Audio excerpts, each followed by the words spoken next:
Well, typically we would want to know the breeding date of the mare. If we've got an accurate date that the mare was bred, we could determine from that when she should foal out. Most mares are going to foal out in a window between around 337 to 345 days of gestation. The average length is calculated often at around 340 days of pregnancy. So if an owner knew the last breeding date, they could subtract about 25 calendar days from that breeding date to estimate the time in the next year when that mare should foal out. So that if she were bred on April 26th, for example, she should foal out around April 1st the following year. What we would typically do would be to we'd put her in a foaling stall, and what we've got here is a fairly large foaling stall. It's 12 by 24 feet in size. We've got a pair of cameras on each stall so that we can monitor this mare throughout the last couple weeks of pregnancy. Then we start paying attention to that mare in the week or 10 days prior to her scheduled due date. If she's got a caslix in her, we'll open up the caslix about 7 to 10 days prior to her due date. Then as that mare starts to bag up, starts to get mammary gland development, we'll start taking milk samples, small milk samples from the mare to monitor calcium levels in the milk. And that's been a very good way to predict when that mare is going to give birth, because milk calcium, really it's calcium carbonate levels in milk, calcium carbonate levels start to rise as foaling is imminent, and they reach levels of 200 parts per million or more about a day or two prior to their due date, prior to when they actually give birth. So if we pay attention to that, we can predict usually a couple days in advance that this mare is just about at her due date and can have everything organized for an attended birth with that. But we have 24-hour foal coverage, so we have technicians in the evenings to watch the mare, and all through the evening and through the night until the following morning, and then during the day our regular staff is watching these mares. And one of the other things that we utilize is a labor alert device.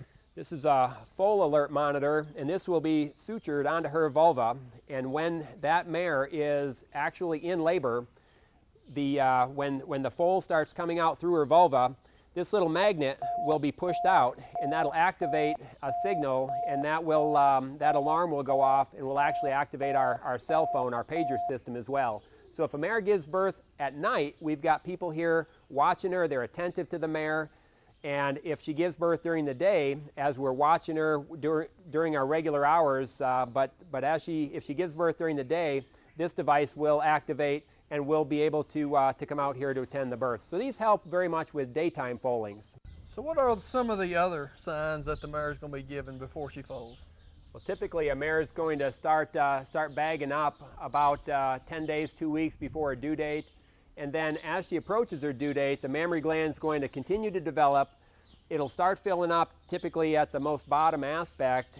The teat ends will be small and flat initially, and they'll start to engorge with milk. And once they start to engorge with milk and the bag starts to develop more fully, that mare is usually within a day or 2 or 3 prior to foaling. And then one of the classic signs that a mare is at her due date or real close to her due date is waxing up. And when a mare waxes up, it's a little secretion of colostrum that is drips out from the end of her teats and can end up as a little drip of a candle wax type consistency. And that's a pretty good sign that that mare is within a day or so of foaling. And a majority of mares, probably 9 out of 10 mares, will wax up and then give birth within the next day or two. And so if an owner were looking for, we don't suggest that an owner looks for just one thing for a mare about ready to give birth, but if there was one thing to really pay attention to, it's the mammary gland development and did she wax up. The normal progression of signs when a mare is in the birth process is she'll start to be uncomfortable. She may paw at the ground a bit. She may lay down, get up again, lay down again. Often these mares will break out into sweat in their neck and upper chest region. And then at some point, the mare is going to break her water. And when the mare breaks her water, what that actually is she's rupturing her outer placental membrane, rupturing what's called the chorioallantois. The outer placental membrane will rupture and release allantoic fluid. She'll release several liters or several quarts of allantoic fluid will come out. Most mares are going to foal out at night, and if you calculate when the actual foaling times are, a majority of mares foal out somewhere between around 10 p.m. and 2 in the morning. So if an owner is going to foal out their own mare, they better be ready to be up during the night to attend the birth and have things ready for that newborn foal in the middle of the night. Okay, so the foals on the ground or coming out, what are we looking for? I mean, where's our trouble? Right. In the normal progression of things, once that mare breaks her water, the first sign that an owner should see after that is going to be the amnion. Now that's the interplacental membrane, and that's going to be a thin, whitish or smoky gray membrane, and that's going to be the inner water sac. So that's the first thing that really should protrude through the vulva. And then within a few minutes after that, there should be feet visible at the vulva. And first probably 1 foot, then a 2nd foot. And they're often staggered just a little bit, with 1 foot slightly ahead of the other. Then as the mare has normal uterine contractions, those feet will be both extended, and then a nose should appear following that. If only 1 foot's coming out, or if both feet are coming out and no nose is visible, then that mare may not be going through the normal progression of the foaling process. If the foal's not coming out, we follow rules, guidelines as far as normal progression of things, and a mare really should make good progression in their foaling within just a few minutes. Most mares will foal out. It might take them somewhere between 10 and 15 minutes for the whole process to occur. And if that mare is not making significant progress by 10 or 15 minutes, probably a phone call should be made to somebody that has the experience, maybe to go up in and examine that mare to see where the second leg is or where the head is. If the mare, once the mare breaks her water, and if she just has the amnion or a leg or two sitting out there, if you step in early, all that's going to happen is that mare is going to stand up, going to walk around for a while, and really all you've accomplished is that mare delaying foaling. And then she'll wait till you're out of the stall, and then she'll lay back down there and continue. Okay. Well, now let's say everything went fine. It's on the ground. What do we do then? We got the foal on the ground. What are we doing now? Typical foaling, the progress of foaling is hopefully uneventful, with the foals slipping right out. Unlike cows, they don't usually tend to get any hip lock. So once the head and chest are through, the rest of the foal usually slides right out. And normally what we want to do is let that foal rest behind the mare. The mare is typically going to be laying down. That foal is going to be laying down behind the mare.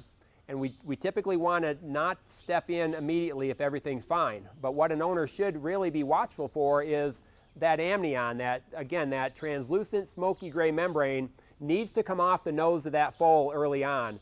Once the chest of the foal is out, that foal has a chance to start breathing. And if that amnion is still covering the nose of that foal won't be able to breathe. So as an owner, by all means, if that foal is born and the amnion is still covering the nose, that owner needs to step in, or foal watch attendant or whoever's out there needs to step in, take that amnion off the nose. We typically have a towel handy where we'll start to briskly rub the foal, try to stimulate that foal to breathe. But most time that's going to happen on their own. But we would step in if we needed to make sure the amnion's off the nose, make sure the foal is breathing. And then if those events are happening and fine, we may step out of the stall for a few moments.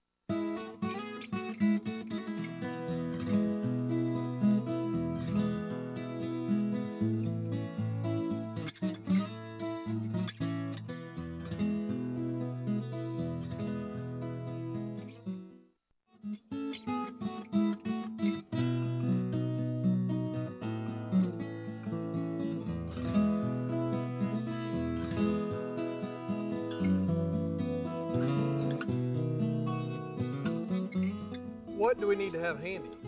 Like I said, you got a towel. What else would be handy to have? Probably the next first thing, probably the next thing that we would do would be to dip the navel. Okay. So mom's given birth, the foal's laying on the ground behind the mare, and the foal's breathing normally, and all of that is fine. Within the next few minutes, the umbilical cord is going to separate. And it's probably going to separate when the mare stands up and turns around. And that is going to break the umbilical cord probably 2 inches away from the body wall of the foal. So typically we have a container filled with Novosan. Now this would be about half Novosan, half water, and just a 1-to-1 dilution. And this would be filled up to the top. And then once that navel has broken and the umbilical cord is separated, we would dip that navel stump with this. And really any kind of a container can be used for this. And we would put this over that stump and really soak that for several seconds to disinfect the navel stump. And how many times are you going to do that? Once a day, twice a day? We'd like it to be done 2 or 3 times a day for 2 or 3 days. And at least, it should be done at least 2 or 3 times. And that's going to try to prevent, that is done in an attempt to prevent bacteria from getting up into the foal through that open navel blood vessels. The foal's born, it's breathing, we've dipped the navel, and probably the next event in the life of that foal is going to be a mom needs to interact with the foal. So a lot of people advocate just stepping out and letting mom have that chance to bond with the foal. And then somewhere between 20, 40 minutes, at least by an hour, the foal should stand on its own and have an opportunity to interact with mom again. So the rules that we go by or guidelines, the guidelines we go by for what the foal should do is often called the 1, 2, 3 rule.